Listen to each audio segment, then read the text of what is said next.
Hello everyone! Ito ang pagpapatuloy ng spiritual awakening process.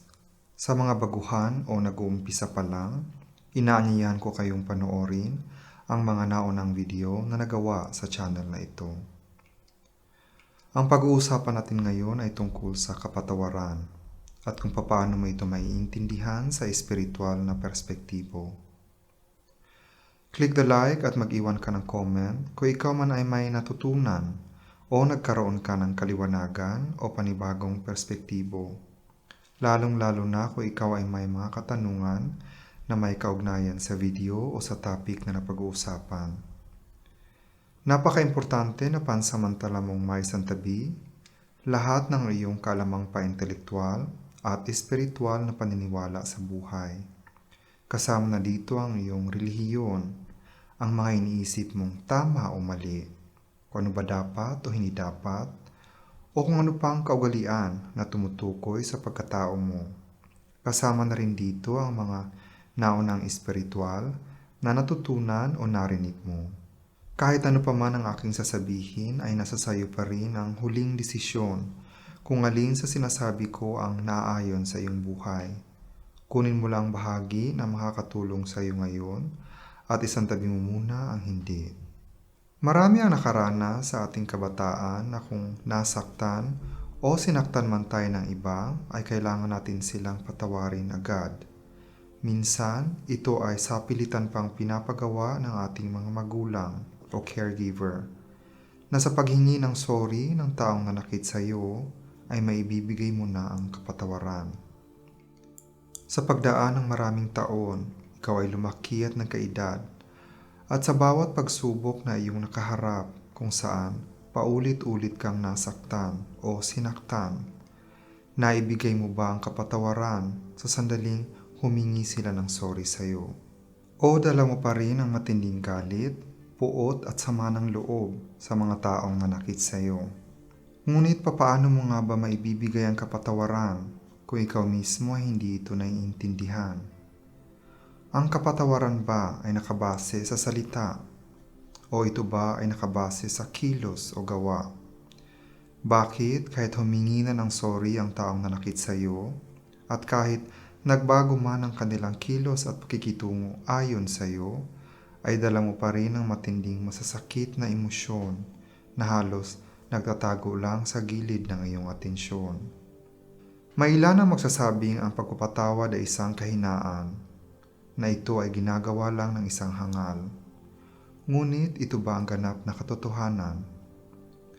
Para mas lubos maunawaan ay pag-uusapan natin ang karanasan ni Indrit. Siya ay 29 anyos ng aking makausap. Siya ay taga-Albania at kasalukuyang naninirahan at nagtatrabaho sa New York. Ikinwento niya ang kanyang pinagdadaanan. Nasa punto na siyang gusto niyang magpakamatay. Ito ay dahil hindi niya matanggap ang pagtatapos sa kanyang naging karelasyon. Nakilala niya ang isang babaeng taga-Albania na nagtatrabaho din sa New York dahil sa isang common friend. Sa kanilang patuloy na paglabas ay unti-unti siyang napapalapit sa babaeng ito hanggang sa dumating ang sandaling na paibig na siya dito.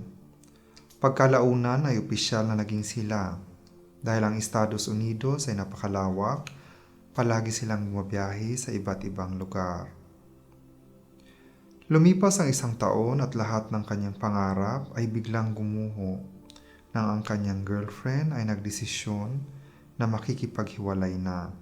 Sa kadahilanang nawawala na siya ng interes sa kanilang relasyon. Sa kanilang huling pag-uusap ay humingi ng sorry ang babae sa kanya at ninais na mahanap niya ang kanyang kaligayahan sa iba. Sa bawat memorya o mga alaala na bumabalik sa isipan ni Indrit ay singtindi ang sakit na dala nito. Kahit ilang bote ng alak ang iniinom niya, ay hindi nito naiibsan ang sobrang tinding sakit na kanyang nadarama. Umabot na siya sa puntong hindi na siya nakakapasok sa trabaho, nananamlay at nanghihina.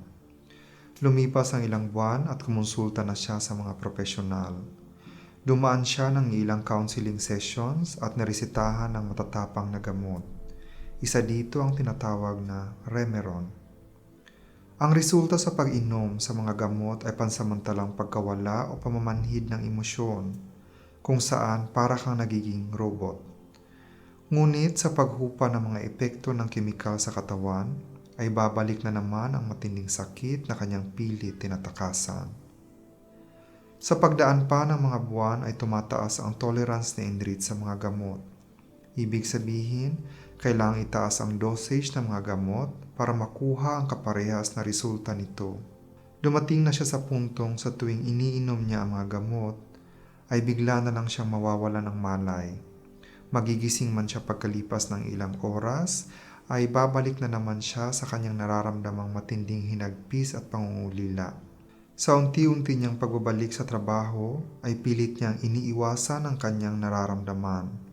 Pinipili niya mag-overtime na umaabot ng 16 hours straight.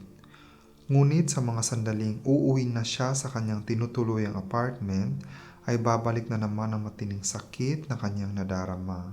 Sa mga sumunod pa naming pag-uusap, ay pilit binabalikan ni Indrit ang mga memorya sa nagdaan. Palagi niyang inuulit ang mga katanungan kung papaano niya kaya mapipigilan ang paghihiwalay nila, kung ano ba ang naging pagkukulang niya, at kung saan siya nagkamali, etc. Dahil nasa estado pa si Indrit kung saan hinahanap-hanap niya ang sakit at pagdurusa, ay kailangan ko itong igalang. Kailangang ibigay sa kanya ang oras at panahon hanggang sa sandaling siya ay handa na. Ang paghihilom sa sarili ay kusang ginagawa at hindi ito napipilit ng kahit sino. Sa sandaling binalot mo ang iyong nadaramang sakit at hinagpis ng liwanag ng pagmamahal, ay madarama mo ang kapatawaran. Kung uobserbahan natin ang mga naging aksyon ni Indrit, pilit niyang tinutulak at tinatakasan ang kanyang nadaramang matinding emosyon. Ang hindi niya alam, ito ang kanyang dalang programa sa kanyang bansang kinalakihan. Dahil sa murang edad ay pinagbabawalan na silang maipahayag at pag-usapan ang kanilang emosyon, lalo na sa mga batang lalaki, dahil ito ay sumisimbolo ng kahinaan. Inakala ni Indrit na sa pagpasok niya sa isang relasyon ay maibibigay nito ang kanyang kabuuan. Ang hindi niya alam na sa likod ng kanyang atensyon ay nakatago ang matitinding emosyon ng pagkukulang na pilit niyang tinatabunan. Dahil hindi na ituro sa kanya na makita na sa lahat ng sitwasyon, bawat simula ay kaakibat na nito ang katapusan. Ang programa ng ating isipan ay gagawin lahat para mailayo ang iyong atensyon sa mga masasakit na alaala at emosyon. Ito ay maghahanap ng pantabon upang ito ay hindi mo makita. Ang pagpasok sa isang relasyon ay isa lang sa napakaraming paraan ng ating pag-iisip upang mapunan nito ang hinahanap na kakulangan. Makakamit ang kapatawaran sa sandaling ang mga sitwasyon na iyong naintindihan ng lubusan. Sa sandaling tiningnan mo ito sa lahat ng anggulo, ay kasunod nito ang paglawak ng iyong perspektibo. Hindi ito nangangailangan ng salita o gawa ng taong nalakit sa iyo. Hindi ito nangangailangan ng kanilang presensya. Hindi ito nangangailangan na mag-usap, magsama o magkita ulit kayo. Hindi ito nangangahulugan na magiging malapit kayo sa isa't isa o makakalimutan mo na ang mga masasakit na memorya sa nagdaan. Sa sandaling ito ay ganap mong naunawaan, ay uusbong ang madaramang kapatawaran. Sa espiritual na perspektibo, isa sa mga gustong matutunan ng kaluluwa ay kung ano ang pagpapatawad at papaano ito nagagawa. Papaano maibibigay ng isang kaluluwa ang kapatawaran sa dimensyon kung saan napupuno ito ng pagmamahal, kung saan walang limitasyon at lahat ay malaya.